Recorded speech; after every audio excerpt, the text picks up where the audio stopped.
नमस्कार विद्यार्थियों, स्वागत है सभी विद्यार्थियों क्लास के अंदर है। प्यारे बच्चों, यह क्लास रहने वाली है आपकी हिंदी की। तो तमाम विद्यार्थी क्लास को शुरू से लेकर अंत तक देख रहे हैं। अगर आप तैयारी कर रहे हैं राजस्थान चतुर्थ श्रेणी कर्मचारी भर्ती की और राजस्थान हाई कोर्ट है फोर्थ ग्रेड एग्जाम की, तो साथियों ये आपके अहम रोल निभाने वाले क्वेश्चन रहेंगे। उन तमाम महत्वपूर्ण प्रश्नों पर हम चर्चा करेंगे जो आपके राजस्थान है हाई कोर्ट और राजस्थान चतुर्थ श्रेणी कर्मचारी भर्ती के अंदर हिंदी के सवाल पूछे जाएंगे। क्योंकि हिंदी के सवाल राजस्थान चतुर्थ श्रेणी कर्मचारी भर्ती के अंदर 20 क्वेश्चन पूछे जाएंगे साथियों, और उसमें 50 क्वेश्चन पूछे जाएंगे।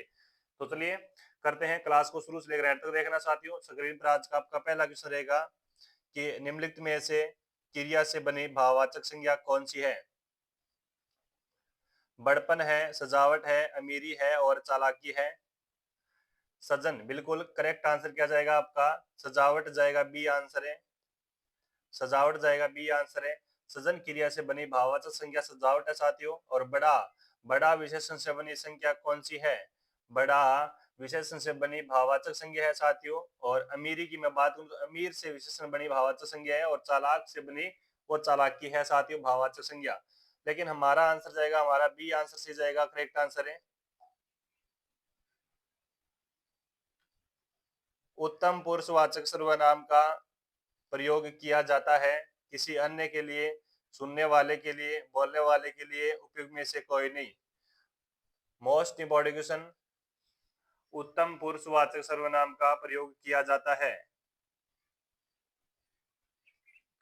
2 नंबर क्वेश्चन है, सही आंसर जाएगा आपका बोलने वाले के लिए उत्तम है सर्व पुरुषवाचक सर्वनाम का उपयोग किया जाता है साथियों। वे सर्वनाम है शब्द जिनका प्रयोग बोलने वाला वक्ता अपने लिए करता है, उत्तम पुरुषवाचक सर्वनाम है।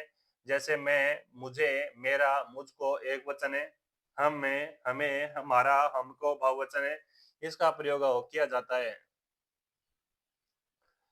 नेक्स्ट क्वेश्चन है कि सीता ने खाना खा लिया वाक्य में प्रयुक्त क्रिया कौन सी है? सामान्य क्रिया है, और पूर्वकालिक क्रिया है, संयुक्त क्रिया है, और सहायक क्रिया है भी। सीता ने खाना खा लिया वाक्य में प्रयुक्त क्रिया कौन सी है? तो साथियों आपका राइट आंसर जाएगा इसमें संयुक्त क्रिया है। संयुक्त क्रिया की परिभाषा क्या है भी? जब दो या दो से अधिक अलग अलग अर्थ वाली क्रियाएं मिलकर पूर्ण क्रिया का ज्ञान करवाती है, वे साथियों संयुक्त क्रियाएं कहलाती है। क्वेश्चन नंबर आपका 4 कहता है कि उत्कर्ष एवं उत्कर्ष एक कुशाग्र विद्यार्थी है, जहां कुशाग्र कौन सा विशेषण है? यहाँ कुशाग्र कौन सा विशेषण पूछा है? परिमाण है, बोधक है, सार्वनामिक है, संख्यावाचक है, और गुणवाचक है। 4 नंबर क्वेश्चन है साथियों, उत्कर्ष एक कुशाग्र विद्यार्थी है, जहां कुशाग्र कौन सा है ना, यहाँ कुशाग्र कौन सा विशेषण है? क्वेश्चन नंबर आपका 4 है, और राइट आंसर जाएगा आपका यहाँ पर गुणवाचक है, विशेषण है, प्रयुक्त हुआ है, डी आंसर जाएगा। वे विशेषण शब्द जो किसी संज्ञा या सर्वनाम के रूप, रंग, आकार, स्वभाव, दशा, दिशा, गुण, दोष इत्यादि का बोध करवाते हैं, गुणवाचक विशेषण कहलाते हैं। जैसे गरीब आदमी, पश्चिमी मकान, ईमानदार लकड़ी, मूर्ख लोग। 5 नंबर में क्रिया के अलावा संज्ञा के लिंग के अनुसार किन शब्दों के रूप में परिवर्तित होते हैं? विशेषण है, विशेष्य है, कारक है, और विकृत अव्यय है। विकृत अव्यय है। 5 नंबर क्वेश्चन है, तमाम साथियों आंसर आना चाहिए, विशेषण है, राइट आंसर होगा विशेषण है। क्रिया के अलावा संज्ञा के लिंग अनुसार विशेषण शब्द के रूप में परिवर्तित होते हैं। देखिए संज्ञा या सर्वनाम शब्दों की विशेषता बताने वाले विशेषण कहलाते हैं। जैसे लाल मिर्च, हरा धनिया, नीला गगन, ईमानदार आदमी, यहाँ रेखांकित पद विशेषण है। ठीक है, हाँ विशेषण है। क्वेश्चन नंबर आपका 6 कहता है साथियों कि निम्नलिखित में से किस विकल्प में तत्सम शब्द है, तत्सम तद्भव का युग्म शुद्ध है ना? 6 नंबर क्वेश्चन है, करो आंसर। शुद्ध कौन सा है यहाँ पे बताओ, शुद्ध कौन सा है? तदा बिल्कुल शुद्ध, तत्सम, तद्भव का युग्म, तदा, तद, तर्कन और ताकना। ऑप्शन नंबर जाएगा आपका right answer A, right answer होगा तदा, तब, तर्क और ताकना। राइट आंसर जाएगा आपका ये है, वो युग्म शुद्ध है भी, ए आंसर है, सही आंसर जाएगा, है ना? बिल्कुल साथियों, अच्छा क्वेश्चन है ये।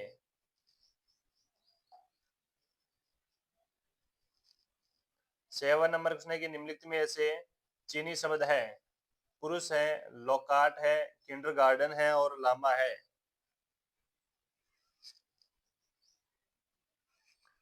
7 नंबर प्रश्न है चीनी शब्द है साथियों, राइट आंसर जाएगा आपका लोकाट और चीनी शब्द है, बी आंसर जाएगा, राइट आंसर है, करेक्ट आंसर है। ठीक है, चीनी शब्द है लोकाट साथियों आपका। और पुरुष साथियों है ना, तुरुस है, पुरुष नहीं है, तुरुस, तुरुप नाम है ये, तुरुप साथियों आपका ये भाषा है, डच भाषा का शब्द है। कौन सी भाषा का है? डच भाषा का शब्द है। और जर्मन शब्द से बना आपका किंडरगार्टन है।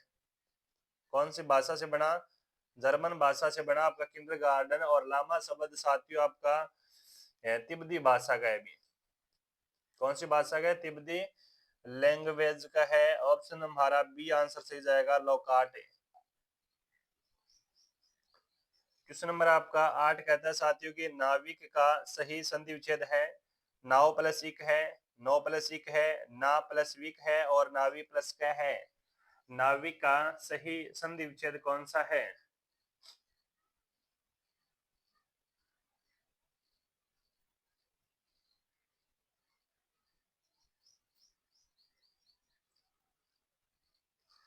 करिएगा आंसर 8 नंबर में। तो सही आंसर क्या जाएगा? नाविक का सही संधि विच्छेद होगा नो प्लस इक। क्या होगा? नो प्लस इक, बी आंसर राइट आंसर होगा, नो प्लस इक। नाविक शब्द में अयादी स्वर संधि है साथियों, कौन सी है? अयादी स्वर संधि प्रयुक्त यहाँ पर हुई है। अयादी स्वर संधि के अंदर कौन कौन से वर्ण आते हैं साथियों? कौन कौन से आते हैं? तो ए और साथियों ओ, और साथियों बड़ा ओ, ये आपके प्रयुक्त होते हैं। यानी असमान स्वर कह सकते हैं हम इसमें, ए और आए। ठीक है, तो और ये का ए अर्थ बनता है यहाँ पर, तो ए का आय, ओ का औ अर्थ बनता है, ओ का औ अर्थ बनता है, इसमें अयादी स्वर संधि है। 9 नंबर प्रश्न है कि उज्ज्वल का सही संधि विच्छेद कौन सा है? उज्ज्वल का सही संधि विच्छेद कौन सा है? 9 नंबर प्रश्न आपका स्क्रीन पर करिएगा, तमाम साथी आंसर करिएगा कमेंट में। और अगर आपने अभी तक सेशन को है वो लाइक नहीं किया है तो सेशन को एक बार लाइक जरूर करेंगे भी।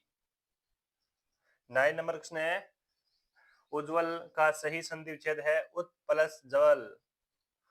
उत प्लस जवल, ए आंसर सही जाएगा। इसमें साथियों आपका कौन सी संधि दिखाई दे रही है? स्वर प्लस व्यंजन और व्यंजन प्लस स्वर और व्यंजन प्लस व्यंजन। साथियों इसमें वो व्यंजन संधि है। कौन सी संधि है इसमें? कौन संधि हुई है? व्यंजन संधि प्रयुक्त हुई है, व्यंजन संधि। देखिए साथियों, व्यंजन संधि यदि किसी स्वर के बाद व्यंजन आ जाए और या व्यंजन के बाद स्वर आ जाए अथवा व्यंजन के बाद व्यंजन ही आ जाए तो व्यंजन के उच्चारण और लेखन में जो परिवर्तन होता है उसे व्यंजन संधि कहते हैं। जैसे त्रु प्लस छाया, त्रु छाया। 10 नंबर प्रश्न है कि अपहरण में किस उपसर्ग का प्रयोग हुआ है? ए है, अव है, अप है और अनु है। ये आपके मोस्ट इंपोर्टेंट क्वेश्चन साथियों, राजस्थान 4th ग्रेड एग्जाम के अंदर चतुर्थ श्रेणी कर्मचारी भर्ती में छपने वाले क्वेश्चन से। 10 नंबर क्वेश्चन है, मैंने पूछा अपहरण में किस उपसर्ग का प्रयोग हुआ है, तो आपका राइट आंसर जाएगा अप। अप उपसर्ग का प्रयोग हुआ है, राइट आंसर है ना। अप का अर्थ क्या होता है साथियों? विपरीत हम करेंगे। अप का होता है साथियों बुरा। क्या होता है? अप का अर्थ होता है बुरा, है ना। उपसर्ग क्या होते हैं? अभी उपसर्ग की परिभाषा पूछ ले एग्जाम के अंदर है, वे शब्दांश जो किसी शब्द के पूर्व जुड़ कर उसके अर्थ में परिवर्तन कर देते हैं या फिर उसके अर्थ में विशेषता ला देते हैं साथियों, वे है उपसर्ग कहलाते हैं। 11 नंबर प्रश्न है कि उनमें में किस उपसर्ग का प्रयोग हुआ है?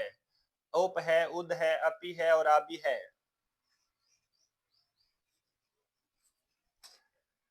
क्वेश्चन नंबर आपका 11 है साथियों, उनमें में उद उपसर्ग का प्रयोग हुआ है, बी आंसर सही जाएगा आपका, राइट आंसर है, बी आंसर है, सही आंसर जाएगा। उद उपसर्ग के अन्य उदाहरण भी है, उन्नति है, उद्योग है, उच्चारण है, उद्गम है साथियों, काफी सारे हैं उद्गे। ठीक है, उद उपसर्ग एक संस्कृत उपसर्ग है साथियों, जिसका अर्थ है क्या होता है? ऊपर या फिर श्रेष्ठ होता है। 12 नंबर प्रश्न है कि लिखावट में प्रत्यय कौन सा है? अट है, वट है, आवट है और आवट है। 12 नंबर प्रश्न है लिखावट में प्रत्यय, लिखावट में आवट प्रत्यय लगाए भी। कौन सा प्रत्यय लिखा है, लगा है, आवट प्रत्यय लगा है, अभी डी आंसर जाएगा, है ना। लिखावट में आवट प्रत्यय लगा है, भाववाचक तद्धित प्रत्यय ये, है ना। कौन सा है, भाववाचक तद्धित प्रत्यय लगा है इसमें। साथियों वे प्रत्यय जो किसी संज्ञा, सर्वनाम या विशेषण शब्दों के अंत में जुड़कर भाव के अर्थ का बोध करवाते हैं, भाववाचक तद्धित प्रत्यय कहलाते हैं। जैसे अमावट और महावट है। अन्य उदाहरण भी देखे जाते हैं इसके। और निम्न में से कौन सा शब्द चंद्रमा का पर्यायवाची नहीं है। सुधांशु है, सुधाकर है, सुधाधर है और सलील है। निम्नलिखित में से कौन सा शब्द चंद्रमा का पर्यायवाची नहीं है। क्वेश्चन नंबर आपका 14 है साथियों, इसका सही आंसर जाएगा डी आंसर है। सलील है चंद्रमा का पर्यायवाची नहीं है। सलील शब्द के पर्यायवाची अंबु, जल, नीर, तोय, पानी। सलील किसका पर्यायवाची साथियों, पानी का पर्यायवाची है ना। और चंद्रमा का तो साथियों आप सभी को पता है, सुधांशु है, सुधाकर है, सुधाधर है साथियों। इसके अलावा साथियों चंद्रमा के पर्यायवाची क्या है, सोम भी चंद्रमा का पर्यायवाची है भी, है ना। और साथियों राकापति भी किसका है, चंद्रमा का है ना। और साथियों द्विज राज भी साथियों चंद्रमा का है भी। और पानी का तो आप सभी को पता है, अंबुब हो गया आपका, जल हो गया आपका, नीर हो गया आपका, ठीक है, तोय हो गया आपका, पानी हो गया, सलील हो गया। ये इस प्रकार से आपका राइट आंसर है वो डी आंसर जाएगा। और पेपर का आपका 15 नंबर क्वेश्चन कहता है साथियों की निम्नलिखित में से शब्दों में एक शब्द माता का पर्यायवाची नहीं है, वह है। माता का पर्यायवाची नहीं है वह है, कौन सा नहीं है भी माता का पर्यायवाची। अम्ब है, अंबु है, अम्बा है और जननी है। हम्म, बताओ। तो साथियों आपका राइट आंसर क्या जाए, माता का पर्यायवाची नहीं है वो मैंने बताया आपका, अंबु नहीं है। अंबु किसका है साथियों, अंबु पर्यायवाची आपका पानी का है भी, है ना, पानी का है साथियों। पानी के वारी भी है, सलील भी है और नीर भी है साथियों, तोय भी पिछले क्वेश्चन में बताकर आया मैंने, ठीक है। बाकी अम्ब है, अम्बा है और जननी साथियों जन्मदायिनी, और प्रिंसु और माँ साथियों ये माता के पर्यायवाची होने वाले हैं आपके। हमारा आंसर है बी आंसर करेक्ट आंसर होगा, पेपर का बी आंसर सही आंसर होगा। तो तमाम साथी जितने भी विद्यार्थी जुड़े हुए हैं, सारे विद्यार्थी मेरे टेलीग्राम चैनल को ज्वाइन कर लो। जो भी राजस्थान 4th ग्रेड एग्जाम की तैयारी कर रहे हैं वो इस चैनल को क्या करेंगे भी, वो इस चैनल को यहाँ पर वो सब्सक्राइब करेंगे, ठीक है। और सेशन को एक बार है वो क्या करेंगे, लाइक भी करेंगे साथियों। और अपने प्यारे मित्रों तक क्लास को शेयर कर दो, ठीक है। यहाँ पर साथियों आपकी हूबहू और दमदार तरीके से मॉडल पेपर, एमसीक्यू और पीवाईक्यू हर सब्जेक्ट के क्वेश्चन करवाए जाते हैं। तो चैनल को सब्सक्राइब कर लेना आप सारे साथी, ताकि आपकी अगली क्लास से मिस ना हो और आपके पास से यूट्यूब सबसे पहले नोटिफिकेशन भेजे जब भी हमें नई क्लास लेकर आए। यहाँ पर साथियों आपके दमदार तरीके से पीवाईक्यू करवाए जाते हैं, एमसीक्यू पर जोर दिया जाता है साथियों, और साथियों एग्जाम के पास में आपको मॉडल पेपर भी करवाए जाते हैं। तो साथियों राजस्थान 4th ग्रेड एग्जाम की तैयारी करने वाले साथी, एग्जाम में आपका 19 से लेकर 21 सितंबर के मध्य होने जा रहा है। एग्जाम तक साथियों कोई भी क्लास आपको मिस नहीं करनी है। मैं जो भी क्लास प्रोवाइड करवाऊं आपके लिए अंतिम दिनों में साथियों रामबाण साबित होने वाली क्लासेस लेकर आता हूं। तो तमाम साथी क्लास को देखा करो भी।